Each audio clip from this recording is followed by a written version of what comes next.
안녕하세요, 여러분. 시어머니 시집살이보다 동서 시집살이가 더 무섭다는 말 혹시 들어보셨나요? 저는 이번에 이 말의 뜻을 고스란히 온몸으로 받아본 40대 초반의 평범한 여성이에요. 정말 다른 사람과의 대립 같은 건 피하고 싶어하는 성격이기도 하고요. 그렇지만 제가 당한 일련의 사건들 때문에 참는 것만이 능사는 아니라는 걸 알게 됐죠. 지금 이렇게 글을 쓰면서도 그 사람들의 말과 행동을 떠올리면 지금도 피가 거꾸로 솟는 것처럼 화가 날 정도거든요. 지금부터 제가 당한 황당한 일들을 하나씩 풀어볼게요. 저는 결혼 당시에는 지금과는 다르게 영양사로 일하고 있었어요. 남편은 평범한 중소기업의 회사원으로 시댁과도 큰 문제 없이 지내고 있었어요. 그런데 그런 제가 시댁과 트러블이 생긴 건 시동생, 그러니까 남편의 남동생이 결혼을 하고 나서부터였어요. 도련님은 당시 젊은 사장으로 창업으로 작은 사업체를 운영 중이었거든요. 그런 도련님과 결혼하게 된 제 동서가 저보다 2살이나 많다는 것을 알게 되고 저는 살짝 걱정이 됐어요. 주변에서 그런 이야기를 종종 들었던 터라 걱정이 됐죠. 그리고 그런 우려는 도련님의 상견례에서 드러났죠. 상견례하는 도중에 화장실을 들렀는데 동서가 제 뒤를 따라 화장실로 들어오더군요. 그러더니 대뜸 그러더라고요. 제가 사회에서는 더 연장자고 경험이 많은 어른이니 저한테 이래라 저래라 시키지는 마세요. 존댓말 쓰면서 존중은 해줄 테니 그 정도에서 서로 선을 지키자고요. 정말 당당하게 저에게 선을 지키자는 동서를 보며 속으로 많이 당황했어요. 누가 보면 이래라 저래라 이미 시킨 줄 알겠더라고요. 얼굴 본 것도 처음인데 초면에 하는 말을 들어보니 제 우려가 현실이 되더군요. 근데 그게 무슨 말씀이세요? 선이라뇨. 몰라요?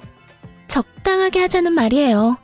명절에 일할 때도 나한테 이래라 저래라 시키지 말고 저한테 딴지도 걸지 말고요. 솔직히 저도 이렇게 어린 사람이 제 손윗동서가 될 줄 알았겠어요? 나이 어린 사람을 어른으로 모셔야 하는 제 입장도 생각해줘야죠. 새빨간 립스틱을 바르며 말하는 동서를 보면서 저는 온몸에 소름이 돋는 기분을 느꼈습니다. 아직 상견례만 했을 뿐인데 이 정도로 견제하는 거면 결혼하고 나서는 내 말은 개똥으로도 안 듣겠구나 하고요. 이때 제 대답이 뭔지 궁금하세요? 제가 먼저 선을 넘는 일은 없을 거예요. 대신 동서께서도 선을 안 넘도록 해주셨으면 좋겠네요.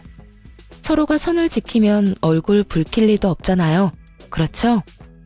상대방은 제가 선을 넘는 걸 경계했지만 저는 그쪽이 선을 넘는 걸 더 걱정했어요. 지금 이 상황만 봐도 선을 아슬아슬하게 타고 있는 건 상대방인 동서였으니까요. 그러자 웃으면서 그러더군요. 마음이 잘 맞아서 좋네요. 그 말 꼭 지켜주세요. 그렇게 말하고는 휙 돌아서 화장실을 나가버렸어요. 그 뒷모습을 보며 참 황당하고 골치가 아파왔습니다. 저 사람을 앞으로 내내 봐야 할 걸 생각하니 말이죠. 그렇게 도련님은 무사하게 결혼을 하게 됐어요. 그리고 그 뒤로 몇 번의 명절이 지나갔어요.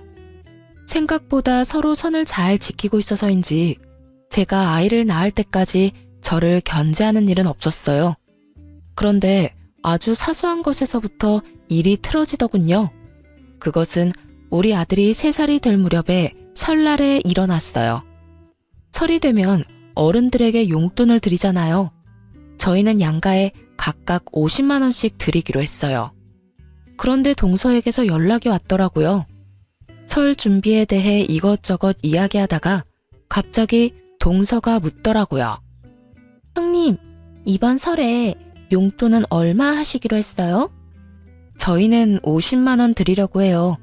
그 외에 과일이나 건강기능식품도 하나씩 사서 드리고요. 그래요? 그럼 저희도 50만 원 해야겠네요. 설날에 봐요. 그렇게 전화를 끊었어요. 그런데 설 연휴에 시댁에 갔는데 어처구니 없는 일이 벌어졌어요. 시모가 제게만 일을 계속 시키더라고요. 동서가 늦어서 없으면 또 모르겠는데 있는데도 시모와 수다나 떨면서 일은 저한테만 다 시키더군요. 아무리 제가 둥글게 살고 싶은 사람이라도 이렇게 대놓고 차별하면 기분이 안 나쁠 수가 없잖아요. 그래서 제가 동서에게 말했어요. 동서, 여기 와서 제사 음식 만드는 거 좀 도와줄래요? 어머님이랑 대화하면서 쉬는 게 좋은 건 알겠는데 혼자 하면 아무래도 저녁까지 준비를 다 못 끝낼 것 같거든요. 최대한 돌려 말했어요. 명절이고 어른들 있는 데서 큰 소리 나면 안 된다는 생각에 말이죠. 그런데 동서는 제 이야기를 듣고도 태연히 가만히 있더라고요. 대신 움직인 건 시모였어요.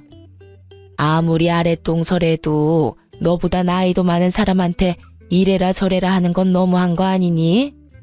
시모의 말에 저는 할 말을 잃었어요. 여기서 왜 시모가 나서는지 이해가 안 됐거든요. 네? 당연히. 너 설마 네가 먼저 이 집안에 들어왔다고 새로 들어온 동서한테 텃세 부리는 거야? 우리 집에서는 그런 텃세 용납 못한다. 시어머니를 앞에 두고 당당하게 이래라 저래라 일을 시켜? 어머님, 그게 아니라 동서는 오늘 와서 아무것도 한 게 없잖아요. 제가 지금 일을 다 하고 있는데. 그래서 네가 일 많이 하고 있다고 화내는 거야? 웃기지도 않아. 너는 그게 문제야. 네 동서가 명절이라고 돈을 100만 원 줬다. 이렇게나 시댁을 위하는 동서를 부려먹으려고 하는 거야? 네가 생각해봐라. 돈을 많이 준 사람이 움직여야 되겠니? 돈을 적게 준 사람이 움직여야 되겠니? 결국은 돈 때문이었어요. 시모가 동서 대신 나서서 제게 타박을 준 이유요. 그런데 그것도 정말 열이 받는 이유가 저는 아직 용돈을 드리지도 않았거든요. 시모도 저희 부부가 명절 때마다 50만 원 준 걸 알고 있을 테고 이번에도 50만 원만 준비한 걸 알았던 거예요. 그 와중에 동서가 100만 원을 가져왔으니 눈이 혹했겠죠. 솔직히 동서가 100을 내든 200을 내든 상관없는 일이어야 하는데 그 돈 액수에 휘둘려서 사람을 평가하는 시모 때문에 제가 이런 일을 당한다는 게 정말 짜증났어요. 어머님, 설마 돈 때문에 동서를 감싸고 도시는 거예요? 그것도 중요하지 않니? 너도 머리라는 게 있으면 생각을 좀 해봐. 동서가 그만큼 돈을 많이 냈다는 걸 알면 시어머니 말에 토를 달 게 아니라 네가 더 열심히 일을 해야지. 돈만 많이 내면 일 안 해도 된다는 말이세요? 누가 그렇게 말했어? 내 말은 돈도 많이 냈고 나이도 많으니 네가 동서에게 뭐든 시킬 입장이 아니다 라는 말이지. 말이 되지 않는 말을 참 말처럼 포장해서 말하더군요. 열받았지만 꾹 참았어요. 왜 참았는지 아세요? 다음번 명절부터는 시댁에 오지 않을 작정이었거든요. 그렇게 마음을 먹어버렸어요. 남편이 뭐라 하던 내가 하고 싶은 대로 하겠다는 생각으로 꾹 참고 제사상과 밥상을 차렸어요. 여전히 동서는 아무것도 안 하고 시모와 둘이서 하하호호하며 즐거운 시간을 보내고 있더군요. 그렇게 저녁 시간에 밥을 먹는데 시모의 행동에 저는 또 열이 슬슬 올라오는 것을 느꼈어요. 밥을 먹는데 시모가 제 앞에는 나물 반찬만 놔두더니 동서와 도련님 앞에는 고기 반찬을 놔두더군요. 그러면서 하는 말이 더 웃겼어요. 둘째 며느리 고생했다. 네 덕분에 이리 풍족한 명절을 보내는구나. 많이 먹거라. 이게 다 네가 우리 집에 들어온 덕이야. 어머님, 무슨 그런 말씀을 하세요. 어머님이 계신 덕분에 잘 되는 거죠. 그러니 제가 드린 용돈으로 맛있는 것도 사드시고 좋은 곳에 놀러도 다니세요. 간드러지는 동서의 목소리에 행복해하는 시모를 보니 배알이 뒤틀리더군요. 음식 차별하는 게 제일 기분 더럽다더니 그 말이 딱 맞더라고요. 제가 좋아하는 음식을 못 먹게 해서가 아니라 제가 직접 만든 음식조차 못 먹게 하는 걸 보니 열받아 결국 확 질러버렸어요. 저는 동서 앞에 놓인 산적을 들어서 저와 남편 앞에 가져왔어요.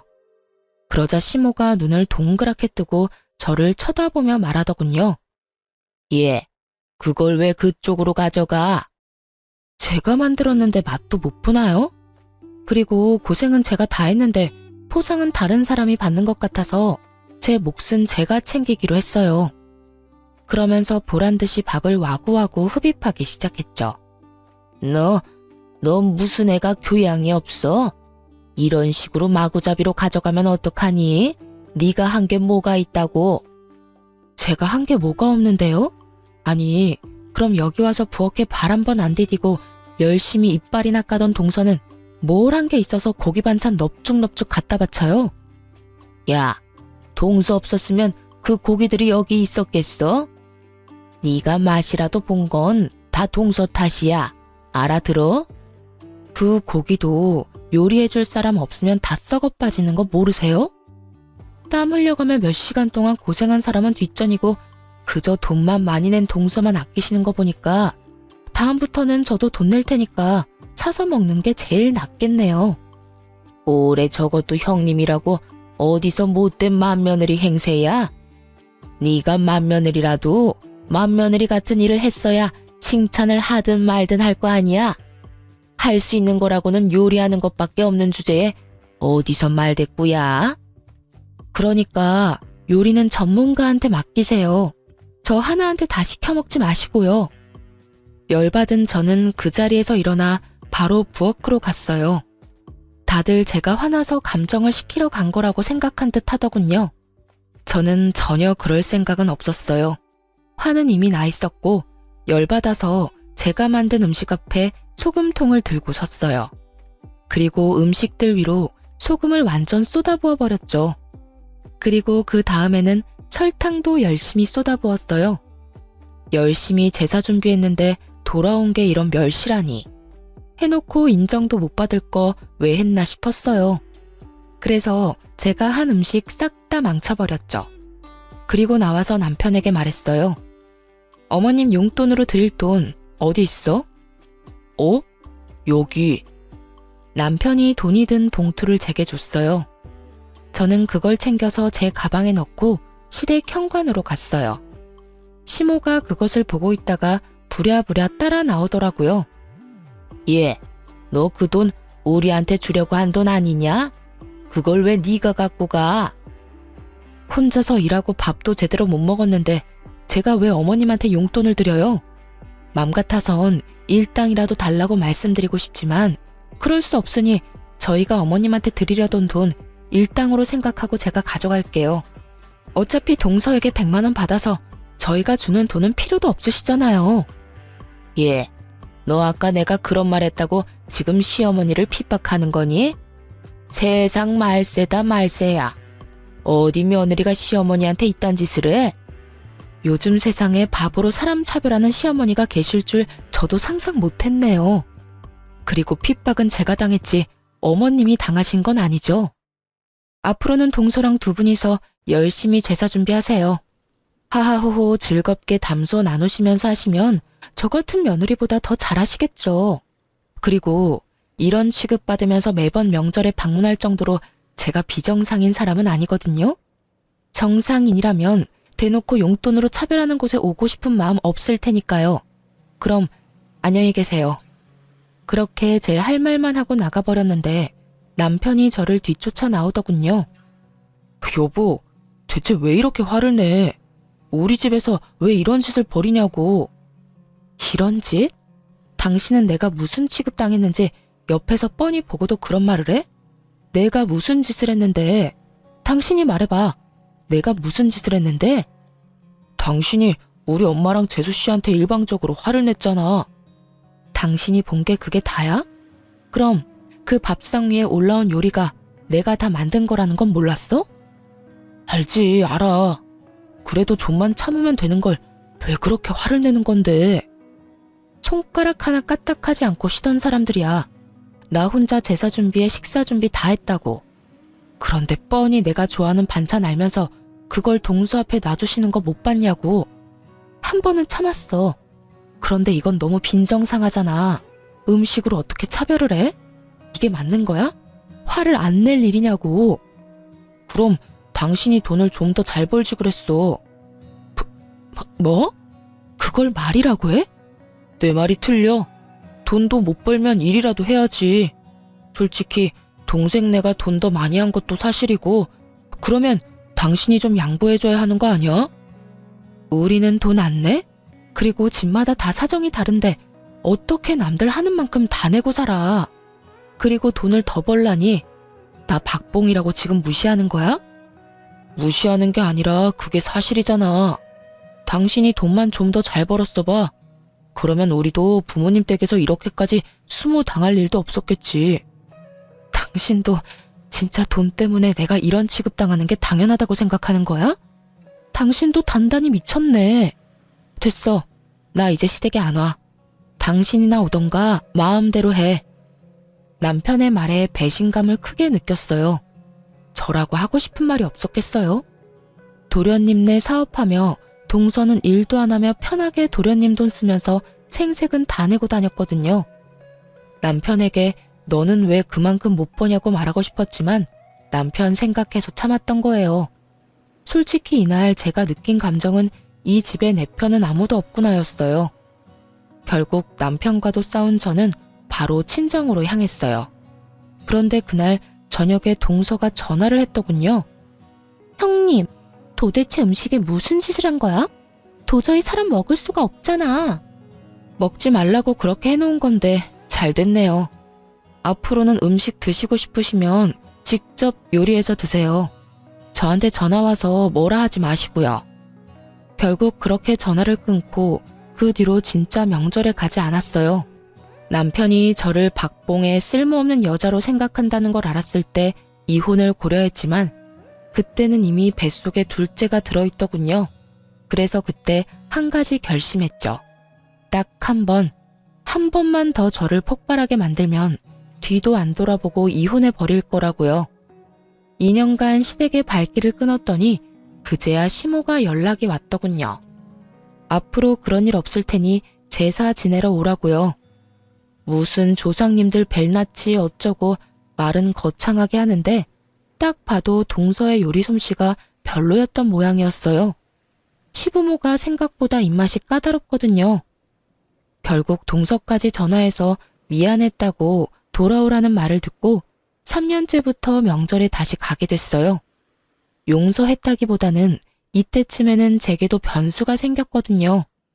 바로 이직이었어요. 저는 결혼 전부터 영양사로 일을 했는데 돈을 많이 벌지는 않지만 시간은 그래도 규칙적인 편이었어요. 그런데 남편이 박봉인의 어쩌네 하는 말을 들으니 자존심도 상하고 화도 나더라고요. 그 와중에 어머니에게서 연락이 온 거였어요. 친정 부모님은 두 분이서 음식점을 운영하고 계셨거든요. 워낙 잘 되는 음식점이라 사람들도 많고 단골도 많은 곳이에요. 그런데 아버지가 손을 다쳐서 요리를 더 이상 못할 상황이 됐어요.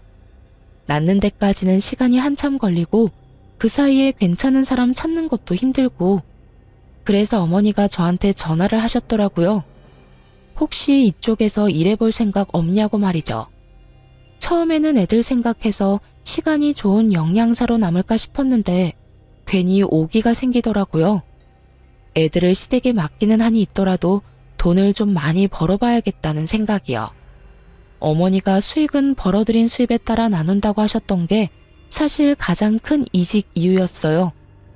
워낙 잘 되던 가게인데다가 가족 병영으로 소규모로 하다 보니 인당 돌아오는 수익이 꽤 높았거든요. 그래서 결국은 영양사를 그만두고 본격적으로 부모님 가게 일을 같이 하기로 했어요. 그렇게 이직을 하고 2달 정도 일하는데 확실히 예전보다 훨씬 더 잘 벌게 됐어요. 힘은 예전보다 더 들었지만 쌓이는 통장 잔고를 보니 기분이 좋았거든요. 그리고 돈을 점점 더 많이 벌면 벌수록 남편도 더 좋아했어요. 그렇게 일한 지 3년쯤 지났을 때였어요. 시부모에게 연락이 왔어요. 잠깐 시댁으로 오라는 연락이었죠. 일하느라 바쁜 와중에 시간 내기 힘들어서 주말에 간다고 했는데 평소 같으면 그냥 오라면 올 것이지 무슨 주말이냐 하고 토를 달 법한 양반들이 무슨 일인지 너 좋을 대로 오라고 하시더군요. 이상한 생각이 들었지만 뭔가 중요한 일인가 싶어서 저도 일을 마치자마자 시댁으로 얼른 달려갔어요. 갔더니 시부모만 있는 게 아니었고 도련님과 동서, 남편까지 있더라고요. 도련님네도 와 계셨네요? 무슨 일로 부르셨어요?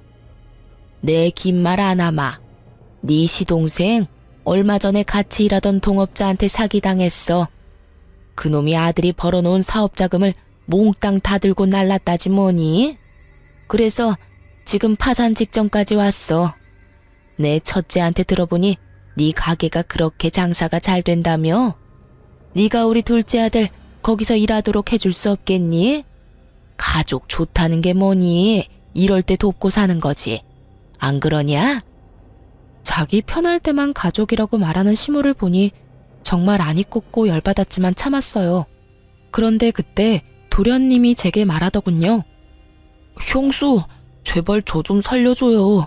형한테 들어보니까 월급도 엄청 많이 번다는데 우리가 들어가서 일하면 도움도 되고 우리도 급한 불은 끌 수 있고 솔직히 지금 파산 직전이에요. 도련님, 제 밑에서 일하실 수 있겠어요? 솔직히 여태껏 식당에서 일해본 적 없는 사람을 쓰는 것도 저희 쪽에는 큰 위험이고. 제 말이 끝나기도 전에 동서가 불쑥 저희 말하는 사이에 끼어들었어요. 누가 형님 밑에서 일한대요? 그냥 일만 가르쳐주고 2호점 열 수 있도록 금전적인 지원만 해달라는 이야기예요. 솔직히 형님네가 저희 남편 아랫사람으로 취급하는 것도 싫고 그냥 돈 빌려주고 레시피만 알려주면 끝 아닌가요? 이 말은 그거였죠. 네 밑에서 일하기 싫으니 너는 레시피랑 돈만 지원해주고 꺼져라. 그 이야기를 듣는데 아직도 정신 못 차렸구나 싶었어요. 사업이 망해서 지금 돈 빌리러 온 인간들이 이렇게 콧대를 세우고 기고만장한 꼴을 봐야 한다니. 결국 열받은 저는 더 생각하지도 않고 거절했어요. 일하기 싫으면 2호점도 없어요. 본점에서 일도 한번 해보지 못한 사람이 어떻게 2호점을 열어요? 저희 가게는 2호점 열 생각도 없고요. 일도 배우기 싫고 2호점을 열고 싶고 그런 마음이라면 저희 친정 부모님께 바로 찾아가시는 게 좋겠네요. 근데 이 상황 좀 웃기지 않아요? 물에 빠진 사람 구해주겠다니 보따리도 찾아내라는 거잖아요. 물속에서 건져만 주면 됐지 뭐가 그렇게 원하는 게 많은지. 아직 덜 급한 것 같으니 저는 이만 가볼게요. 제가 자리에서 일어나는 신용을 하자 시모가 저를 붙잡았어요. 넌 애가 왜 이렇게 인정이 없어? 얘네 불쌍한 거 안 보이니? 네가 도와주면 좋잖아. 돈 벌면 어차피 다 갚는다는데 왜 그렇게 예민하게 굴어? 예민한 게 아니라 상식적인 거죠. 일 안 배우면 2호점도 없어요. 그렇게 알고 계세요. 결국 그 뒤에 도련님이 찾아와 저희 가게에서 일을 한 달간 배웠어요. 그리고 무슨 돈이 있었던 건지 2호점을 만들었더라고요. 그렇게 번갯불에 콩 볶아 먹듯 일을 배워서 바로 2호점을 차려 나갔어요. 제 눈앞에서 사고만 치던 시동생이 나가서 저도 속은 편했는데 2호점에서 내내 사고만 치더군요. 사업을 했다고 해서 장사에는 소질이 있겠거니 했는데 아무래도 음식점이다 보니 위생 관련해서 문제가 계속 터졌어요. 그래서 그거 수습하려고 매번 제가 시동생 가게에 들렀어야 했고요. 그런데 더 웃긴 건 이 와중에도 시부모의 둘째 아들에 대한 사랑은 아주 지고지순하더군요. 도련님네가 새로 가게를 오픈해서 나가고 얼마 안 지나서 시댁 친척 중에 칠순잔치가 있어서 참석하게 됐어요.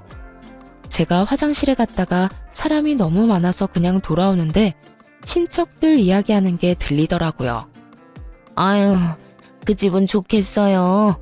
그런 복덩어리 같은 며느리가 들어와서 돈도 많이 벌고 얼마 전에 사기당한 둘째도 걷어줬다면서 며느리 참 잘 들였다니까. 고모님이 제 칭찬을 하고 계셨어요. 감사한 마음에 웃음을 띠며 시모 뒤로가 얼른 고맙다고 말하려는데 시모가 제가 있는지도 모르고 이야기하더군요. 걔가 복덩이요? 당치도 않아요. 복덩이는 여기 우리 둘째 며느리지. 자기 남편 사기당해도 얼마나 내조를 열심히 하는지. 게다가 첫째 며느리하고는 달라서 그 힘든 와중에도 열심히 시댁에 용돈도 붙여주는 참 착한 며느리예요. 그 이야기에 진짜 어이가 없었어요. 남편이 그렇게 일하느라 바쁜데도 동서는 일도 돕지도 않고 도련님 사업할 때처럼 집에서 쉬고 있었거든요. 가끔씩 도련님이 바쁜 일정이 있거나 약속이 있을 때만 잠시 나와서 가게를 봐줄 뿐이었고요. 그런 둘째 며느리가 제 자식 돈으로 효도 생색내고 있다는 걸 아는지 모르는지 입에 침이 마르도록 열심히 칭찬 중이었어요. 그걸 보니 정말 정이 뚝 떨어지더군요. 그런데 제가 이 집안에서 정말 떨어져 나올 일은 그 다음에 발생했어요. 제가 영양사에서 자영업자로 직업을 전환하면서 아이들을 볼 수 있는 시간이 많이 줄었거든요. 그래서 어쩔 수 없이 5살, 8살 애들을 시댁에 맡길 수밖에 없었어요. 그렇게 몇 달쯤 맡겼는데 애들이 점점 시댁에 가길 싫어하더라고요. 엄마, 우리 할머니 집에 안 가면 안 돼. 나 할머니 집에 가기 싫어. 을에 있는 투정이라고 생각했어요. 엄마랑 붙어있고 싶은 마음에 저러는구나 하고 눈물이 핑 돌 것 같았단 말이죠. 그런데 이 상황에서 뜬금없는 말을 첫째가 하더군요. 할머니랑 숙모는 지원이만 예뻐하고 우리는 매번 혼낸단 말이야. 그게 무슨 소리야? 너희를 왜 혼내신단 말이니? 지원이는 동선의 아들이었어요. 이때는 동서가 자기 아들도 시댁에 맡겨놨나 보다 하는 생각만 들었어요. 그런데 그 다음 아들의 말에 혈압이 확 오르더군요. 할머니가 지원이한테만 맛있는 거 주고 우리는 맛있는 거 먹지도 말래. 그리고 지원이가 우리가 가져간 장난감 뺏어갔는데 숙모가 우리한테 소리 지르고 못됐다고 막 뭐라고 했단 말이야. 우리 할머니 댁에 안 가면 안 돼? 나는 진짜로 가기 싫단 말이야. 그 이야기를 듣는데 인내심이 뚝 끊어지더군요. 먹는 걸로 장난치던 그 버릇이 이번에는 우리 애들에게 나왔나 보더라고요.